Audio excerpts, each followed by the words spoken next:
Hi everyone, welcome back to my channel. This is Neha and you are watching Neha's Biology. आज की class question discussion की है और ये session 3 है हमारा क्वेश्चन डिस्कशन का, जो कि हम CSIR नेट 2025 को टारगेट करने के लिए क्वेश्चन सॉल्व कर रहे हैं। अब यहाँ पे जो क्वेश्चंस हैं अभी मेरे पास वो वाले क्वेश्चंस हैं जो मैं आपसे डेली बेसिस पे पूछती हूँ एक एक क्वेश्चन करके।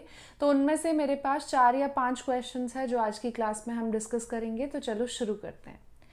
तो फर्स्ट क्वेश्चन जो हमारे पास है वो ये बोल रहा है कि in the following statements represents possible outcomes of competition between two species. मतलब आपके पास कुछ स्टेटमेंट्स गिवन है कुछ आउटकम्स के बेसिस पे जो कि कंपटीशन में दो स्पीशीज के बीच में जो कंपटीशन हुआ था उसके बेसिस पे आउटकम्स मिले थे।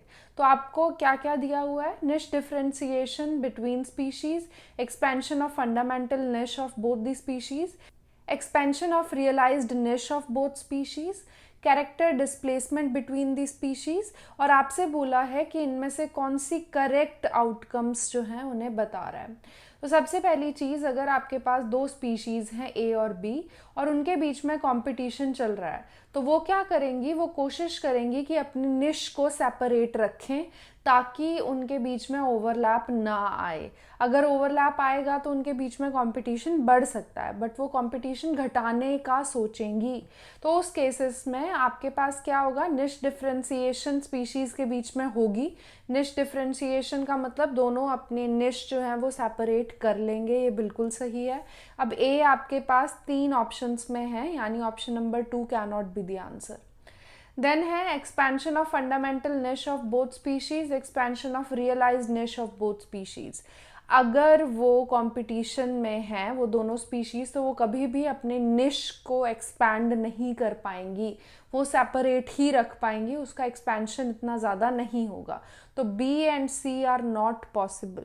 Character displacement, yes character displacement हो सकता है क्योंकि वो कंपटीशन नहीं चाहती हैं, तो वो जो कैरेक्टर्स ऑलरेडी शो कर रहे थे जो ओवरलैपिंग थे उन्हें शो करना बंद कर देंगी, तो उनके बीच में क्या होगा, कैरेक्टर डिस्प्लेसमेंट होगा। तो डी इज करेक्ट। तो आपके पास क्या बचता है, ए एंड डी, यानी option number 3 is the answer. Now next question is this, given below are 4 topology diagrams corresponding to different proteins. NC denotes the N and C terminal ends of the protein chains. Which of the following statement is correct? इनमें से कौन सी statement जो है वो correct है इस diagram के basis पे? तो आप यहाँ देखोगे आपके पास फर्स्ट दिया है all 4 are of different folds. क्या सारे डिफरेंट फोल्ड्स हैं या नहीं, तो उसको जानने के लिए आप यहाँ पे देख सकते हो आपके पास एन टर्मिनल है आउटर साइड पे, फिर सी टर्मिनल है, और ये कुछ इस तरीके के लूप्स जो हैं वो शो कर रहे हैं। यहाँ पे भी एन टर्मिनल साइड पे है, फिर सी टर्मिनल है और लूप शो कर रहे हैं। तो ओवरऑल अगर आप इसे देखो तो ये वाली जो ओरिएंटेशन है ये इस डायरेक्शन में है और ये वाली इस डायरेक्शन में है, बट ओवरऑल दोनों के फोल्ड सेम है। तो यानी आपके पास ए और सी जो है वो सिमिलर टाइप के फोल्ड शो कर रहे हैं। अब कौन सा ऑप्शन इस चीज़ को बताता है, तो सारे डिफरेंट नहीं है, ठीक है। All 4 are of same fold, this is also not correct, क्योंकि आप यहाँ देख सकते हो एन एंड सी काफ़ी दूर है, यहाँ एन और सी साथ में है, बट एन इनसाइड है और C terminal towards the outer side है, तो ये भी गलत हुआ। Next A C D are same fold, तो this is also not correct, वो सेम फोल्ड नहीं है, बट हाँ A and C are of same fold, जैसे कि हम यहाँ देख सकते हैं। तो इसका मतलब आंसर यहाँ पे होगा option number 4। Now let's move on to the next question. So next is related to Hardy-Weinberg principle, जो मैंने आपको बोला था बहुत ज़्यादा इंपॉर्टेंट कॉन्सेप्ट है। तो बहुत इजी क्वेश्चन है, आपको फ्रीक्वेंसी निकालनी है जीनोटाइप और अलील की, किसके बेसिस पे, ये क्वेश्चन में जो भी डेटा आपको गिवन है। तो मैं ज़्यादातर ये चीज़ स्किप कर देती हूँ, और क्या लिया मेन चीज़ क्या यहाँ पे बोली गई है कि 500 इंडिविजुअल थे, 320 जो थे वो WW शो करते थे, यानी 320 जो हैं वो इस तरीके से आप उसकी जीनोटाइप फ्रीक्वेंसी निकाल सकते हो, एंड हेट्रोजाइगस की 160/50 500 करके, एंड स्मॉल डब्ल्यू की आप कर सकते हो 20/500। तो इसके बेसिस पे आपको जीनोटाइप फ्रीक्वेंसी पता चल जाएगी। तो जीनोटाइप फ्रीक्वेंसी जो भी यहाँ गिवन है उसके बेसिस पे आप आंसर कर सकते हो कि क्या होना चाहिए। तो ये वैल्यूज़ कैलकुलेट करके फिर वैल्यू आंसर निकाल लेना। तो आपको पता चल जाएगा क्या आंसर होगा। एंड उसके बेसिस पे आप अलील फ्रीक्वेंसी भी निकाल सकते हो, क्योंकि आपको पता है कि p plus Q is equal to 1 होता है एंड p प्लस क्यू का whole square is equal to 1 होता है। तो p और q आप यहाँ पे अलील फ्रीक्वेंसी इजीली निकाल सकते हो, बिकॉज आपके पास p स्क्वायर गिवन है, आपके पास q स्क्वायर गिवन है एंड आपके पास 2pq वाली वैल्यू भी होगी, तो उसके बेसिस पे आंसर निकाल सकते हो। ठीक है, इसका आंसर ऑप्शन नंबर 2 होगा वैसे, तो आप देख लेना, सॉल्व करना और आपको पता चल जाएगा।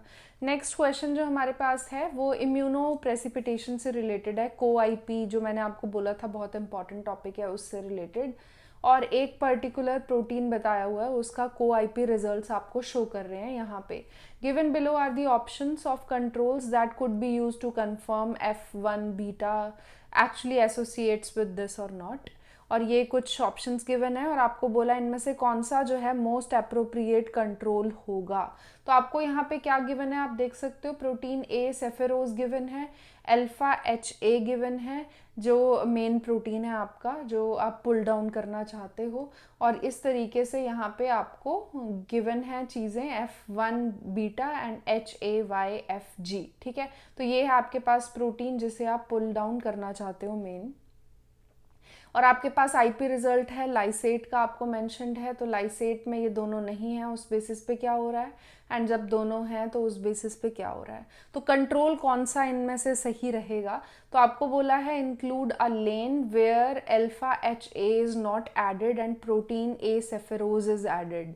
हाँ, तो ये चीज़ काम कर सकती है, आप AHA ना ऐड करो, ये चीज़ ना ऐड करो, मतलब एक और लेन ऐड कर दो जिसमें ये ना हो बट ये हो, तो उसके बेसिस पे आपको कंट्रोल आपको पता चल जाएगा कि वो अभी भी पुल डाउन हो रहा है या नहीं हो रहा है। तो हाँ, ये सही है, ये कंट्रोल की तरह यूज़ किया जा सकता है।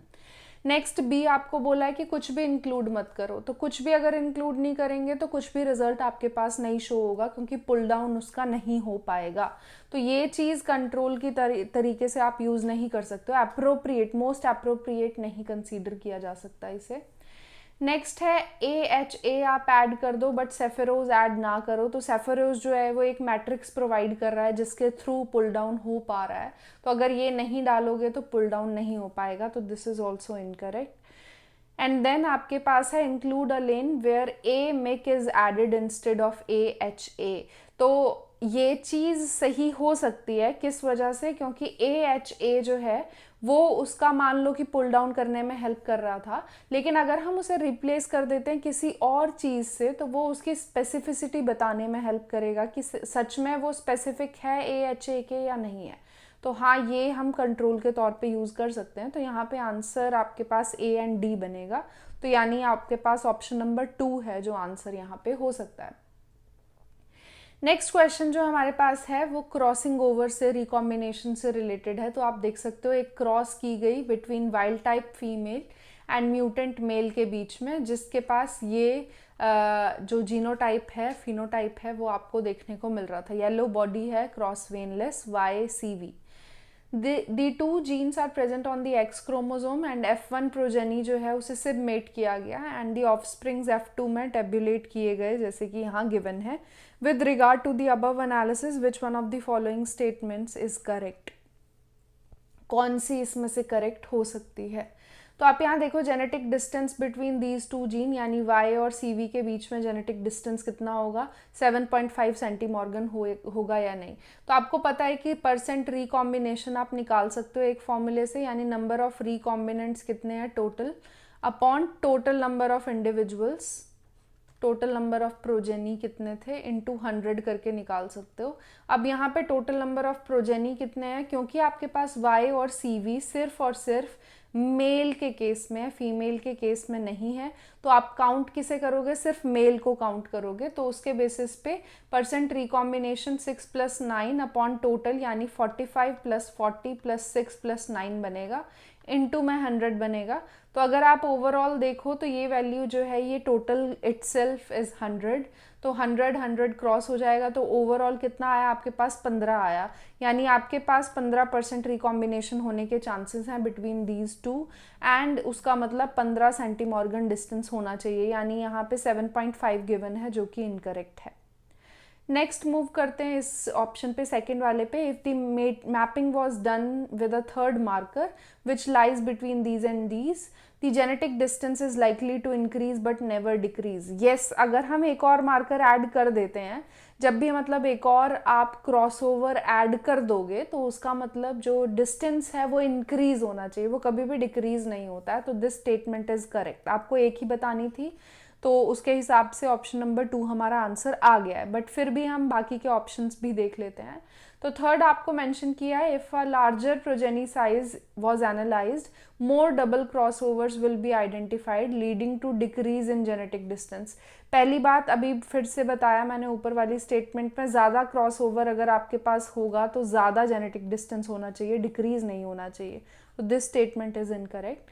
फोर्थ वाले में बोला है रेसिप्रोकल अगर पेरेंटल क्रॉस करते हैं, रेसिप्रोकल का मतलब जो मेल था उसका जो फिनोटाइप था, जीनोटाइप था, वो फीमेल के पास चला जाएगा. अब जो फीमेल के पास था वो मेल के पास, तो रेसिप्रोकल हो रहा है.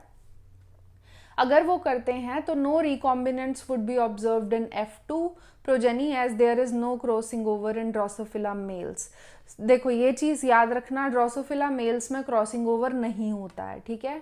लेकिन इसके अकॉर्डिंग अगर रेसिप्रोकेट कर दोगे तो फिर रेसिप्रोकेट करने का मतलब क्या है, क्रॉसिंग ओवर होगा, ठीक है. रेसिप्रोकेट कर रहे हो आप कैरेक्टर्स को, अगर कैरेक्टर्स को रेसिप्रोकेट करोगे तो उस हिसाब से क्रॉसिंग ओवर होना चाहिए. तो नो रिकॉम्बिनेंट्स नहीं, रिकॉम्बिनेंट्स होंगे उस केस में. तो ये चीज़ गलत है. तो इसका मतलब कि ये वाला स्टेटमेंट भी गलत हुआ. तो आपके पास आंसर बचा option number 2. So I think this is the last question that we have. तो हमारे पास क्या गिवन है, इसमें बताया गया है कि कुछ म्यूटेंट्स हैं बैक्टीरियोफाज के, उनके पास कुछ डिलीशंस हैं and these can be use to rapidly locate mutational sites of newly obtained mutants. Mapping is based on whether wild type recombinants can be recovered when deletion mutant and the novel mutant are brought together. 4 independent deletion हुई, ये आपको यहाँ given है, deletion 1 2 3 4, and these were used to map 4 mutations A to D on the chromosome on the DNA, ठीक है. Deletion जो है वो स्टार्ट हो रहा है from a fixed site, you can see it here as well, and line here denotes the region of deletion. So this region is actually deleted. जितनी लंबी लाइन है उतना पोर्शन डिलीट हुआ है. Further it was observe that out of 4 mutants no revertant was observed in mutant A. ये चीज़ आप यहाँ भी देख सकते हो, म्यूटेंट ए में कोई भी रिवर्टेंट आपको नहीं मिला है, क्योंकि यहाँ पे रिवर्टेंट का मतलब है वाइल्ड टाइप रिकवर हो रहा है या नहीं, तो वो नहीं हो रहा है, माइनस है सारी चीज़ें. And also mutant B and C do not complement each other. अगर वो कॉम्प्लीमेंट नहीं करते, यानी इसका मतलब क्या है, इसका मतलब क्या हो सकता है, इसका मतलब हो सकता है कि बी और सी वाले जो म्यूटेशंस हैं वो सेम क्रोमोजोम पे हों, सेम क्रोमोजोम पे. कॉम्प्लीमेंट कब करते हैं, जब वो डिफरेंट क्रोमोजोम पे होते हैं, बट अगर वो सेम क्रोमोजोम पे हैं they do not complement each other. अब इसके बेसिस पे आपको कुछ कॉन्क्लूजन्स यहाँ 4 गिवन है और बोला है कौन सी करेक्ट स्टेटमेंट्स हैं, सारी करेक्ट वाली. तो आप यहाँ ऑप्शंस भी देख सकते हो एक बार, आप किसके साथ जा सकते हो. Let's say we go with the option number A या statement number A first. Mutation A lies within the region of deletion 1. अगर देखो डिलीशन 1 जो है, अगर उसे आप नॉवल म्यूटेंट के साथ अगर क्रॉस कर रहे हो, यानी वाइल्ड टाइप के साथ अगर क्रॉस कर रहे हो, फिर भी कोई रिवर्टेंट नहीं आता, इसका मतलब म्यूटेशन यहाँ हो सकती है. So this is a possibility कि mutation A region of deletion 1 में लाई करे. तो this must be correct. Next है mutation can be ordered as A D B C. तो हाँ, उस तरीके से हम कर सकते हैं. क्यों? क्योंकि ए में सारे माइनस हैं, फिर उसके बाद आता है 3 माइनस वाला यानी डी, फिर आता है 2 माइनस वाला जो कि है बी, एंड फिर आता है 1 माइनस वाला जो कि है सी. सो उसके बेसिस पे आपके पास ए डी बी सी का ऑर्डर बन सकता है. तो दिस इज ऑल्सो करेक्ट. तो इस हिसाब से A and B statements correct हैं, ए एंड बी. यानी आपके पास बताना है कि सी करेक्ट है या नहीं, उसके बेसिस पे आप आंसर कर सकते हो. तो next is mutant A can और could be a deletion. Mutant A can be a deletion, किस लिए? क्योंकि आपके पास रिवर्टेंट यहाँ नहीं मिल रहे हैं। अगर रिवर्टेंट नहीं मिल रहे हैं इसका मतलब ये डिलीशन हो सकता है, बहुत बड़ा डिलीशन हो सकता है जिसकी वजह से रिवर्टेंट आपको बिल्कुल भी यहाँ पे विजिबल नहीं है, नहीं मिल रहे। तो हाँ, this could also be correct. But यहाँ पे देखो आपके पास नेक्स्ट जो बताया हुआ है तो उस हिसाब से तो आंसर ऑप्शन नंबर ए होना चाहिए, वो मैंने आपको ऑलरेडी बता दिया। बट फिर भी हम सारे ऑप्शंस डिस्कस करते हैं। तो यहाँ पे देखो क्या बोला है, B and C are located on 2 independent cistrons. But अगर वो कॉम्प्लीमेंट नहीं कर रहे हैं तो they must be on the same chromosome, यानी सेम सिस्ट्रॉन पे होने चाहिए। तो दिस स्टेटमेंट इज इनकरेक्ट, तो डी इज इनकरेक्ट। तो उसके बेसिस पे आपके पास आंसर बचता है ए, बी एंड सी। सो इसका मतलब option number 1 must be the answer here. अब आप चेक करो कि आपने क्या मार्क किया था, जो भी क्वेश्चंस मैंने ऑलरेडी प्रोवाइड किए थे अपने कम्युनिटी टैब पे यूट्यूब के। तो अगर आप उसमें से देख पा रहे हो कि आपने गलत किया है तो प्लीज़ इन चीज़ों को ध्यान रखना जो मैंने अभी आपके साथ डिस्कस करी। यही था आज की क्लास में, यही डिस्कशन था ओवरऑल। तो आई होप कि आपको ये वीडियो पसंद आई हो। मिलते हैं नेक्स्ट वीडियो के साथ। Till then bye bye.